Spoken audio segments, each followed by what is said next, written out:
on, everybody? UltimatDJz here with the teaching trick video for you here tonight. What's up? Welcome in. How y'all doing? What's going on? Oh, you like the new art? Check that out. Isn't that pretty? Here, let's move that down.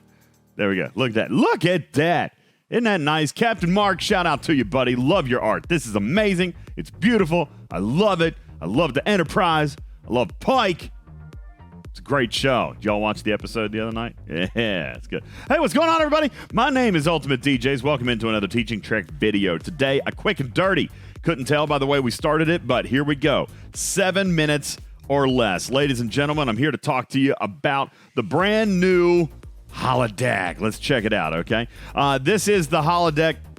And I want to give you real quick just how to use this thing, okay? So first of all, hopefully you guys have all been able to build it, all right? It's right here in the building. You click on the little grid that's going to open up the Holodeck. Now, there's a couple of different things going on in here. As a matter of fact, there's different tabs for different arcs. You can see that some older missions are in here, and they have a cost. They cost these pattern buffers. We'll talk about that here in just a moment. I do want to lay out the fact that these missions are repeats. These are missions from these relevant arcs. Even if you've already completed it, they will be here for you to repeat, which does bring up an interesting thought we'll talk about in just a moment. Here in the Archive tab, you got 3 missions that are actually free. You'll be able to do these. Again, if I'm not mistaken, these being repeat missions, but nonetheless, they are free and will allow you... Actually, they're not. Nope. These are new. That's right.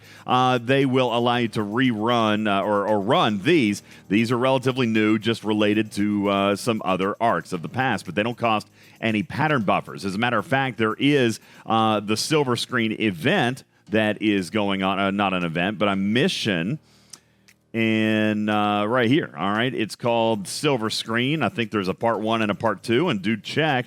This one is giving you some Barclay shards, all right? So interesting here, and it's going to require you to do a couple of the archives, complete 2 archives from the Holodeck, and that's where you can go in and do this. Now, very quickly, I want to talk to you about these pattern buffers, okay? You can see that going back to some of these previous arcs, they cost... 500, 1,000. Here's the Outlaw at 1,800. All right, and we have none. As a matter of fact, if you're Ops 39 and down, they did in fact give you 500. All right, they gave you 500 in a gift chest. 40 plus didn't get that gift. You got Rhodinium instead, but that is a conversation for another day. So pattern buffers, how do you get them? Well, at this point, all we've been able to see is here in the cash store, and they are all the way at the end. Scroll forever, my friends. Here they are. Pattern buffers, $20 in this pack.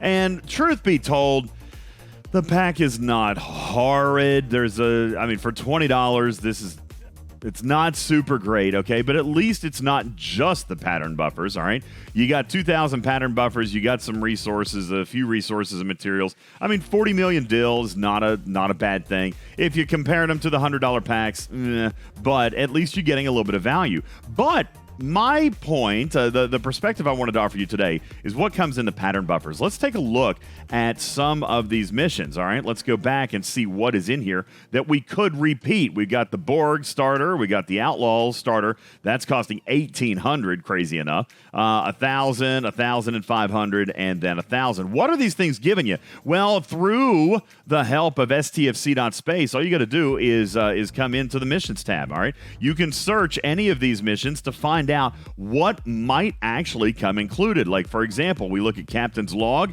and Captain's Log, if I'm not mistaken, was from Discovery. Yeah, that's right. That's the Discovery tab here. So Captain's Log, and actually note, it's 500, so if you were 39 and down, you could do this one for free. Is it worth it? Let's take a look. Okay, part 1, 8,000 steel, couple speed ups. Part 2, bleh. Part 3, bleh. Part 4, bleh. Part 5, bleh. 2-star common gas. All right, so would this mission be worth paying for? No, don't do it. All right, but let's take a look at another mission. All right, maybe the Outlaw mission. Well, I'm not going to bore you on screen because looky here, Pow! We already did it for you, okay? Here's the arc in which the missions came from. Here are the actual names of the missions. Shout out Ripper for getting us this information. And here are just a summary. This is not everything. It's just kind of a summary of some of the rewards that came available. We saw here Captain's Log, resources, common materials, boo, boo, boo. The other discovery, resources, common shards. Remember the Origin Burnham and Origin Stamets? We got a couple of those shards. We come down here to TNG, resources, common materials, nothing good.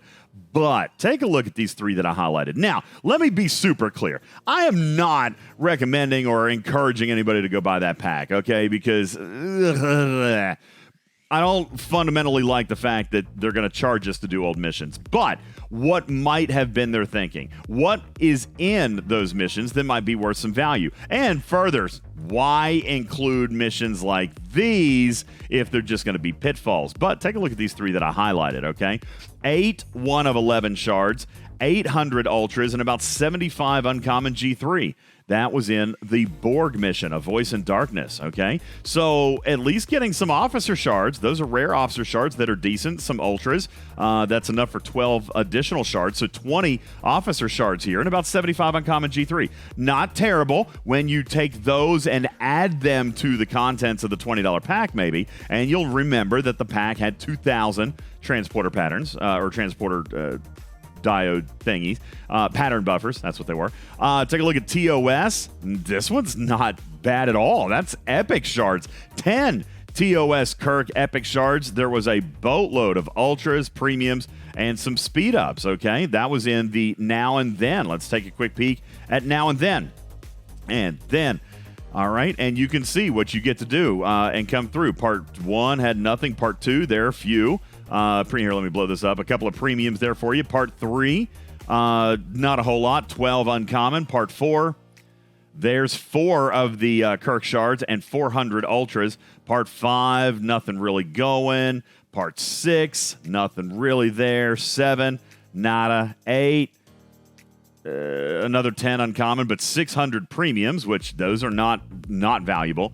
Number 9 was your system path unlock, not a big deal there. But then number 10 coming in to wrap it up with another 600 ultras and 6 epic shards. Okay, so these may be, when you're looking at this, maybe potentially, if you were going to spend $20, you get the contents of the chest, plus you get this mission right here. You could do the Borg mission, and then there's the Outlaw. But the Outlaw is only going to allow you to do just this one because you only got 2,000 pattern buffers in that one pack. This one's going to cost 1,800, but it is also a decent mission. Over 125 G3 uncommon that we were able to count. A ton of faction credits, nearly 800 faction credits of each faction, plus some independent credits, not a whole lot. And then there were major caches of speed ups, all right? So that obviously makes a little bit of sense as to why it was a little bit more expensive. But these would be the couple that I would look at if you were talking about going back and repeating some of those missions, all right? Now, further, I want to take just a second to talk about the Strange New Worlds,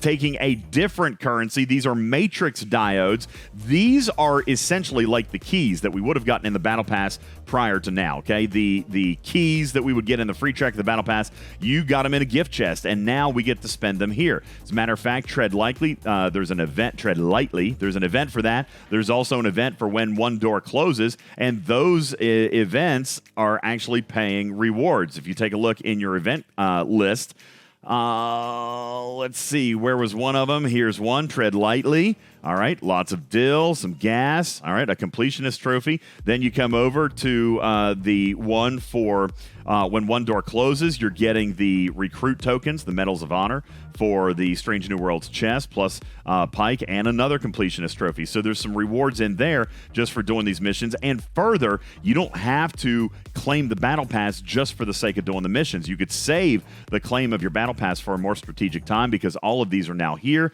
Don't require, and how many times have we heard that people were a little bit fussy about how they might have missed a battle pass event or missed a day in the game, and then they're behind and can't complete the new missions event because they couldn't get the keys. This is mechanically a better sourcing of these missions and these keys, if you will, than using the battle pass, and I very much like this. We will observe that in the in-game news center, and I put this in the event guide video, you are going to see another event mission right here. Take a look. Can you see this? Is Strange New Worlds weekly missions. On June 12th, which is a Sunday, you're going to get another mission drop. And when that happens, you're going to come back in here into the holodeck, and you're going to see it right here in this tab. You got 350 diodes. If you are 40 plus, if you were 39 and down, you only got 300 because legacy code is a level 40 plus event. By the end of this arc, you will have spent all of these matrix diodes on mission bundles that present throughout the month.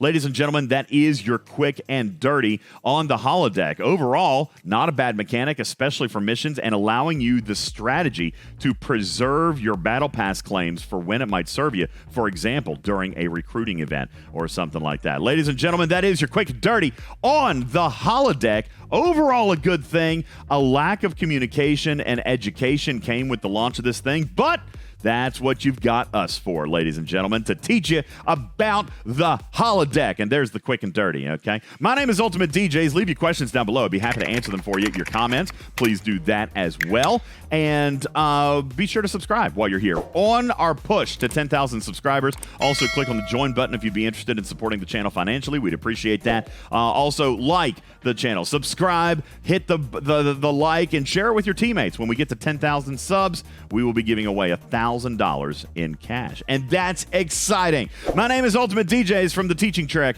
YouTube channel and the Talking Trek podcast. Your friendly neighborhood cat person saying meow for now. Love you, me to catch you on the next one. Meow. It's late and I'm delirious. Bye.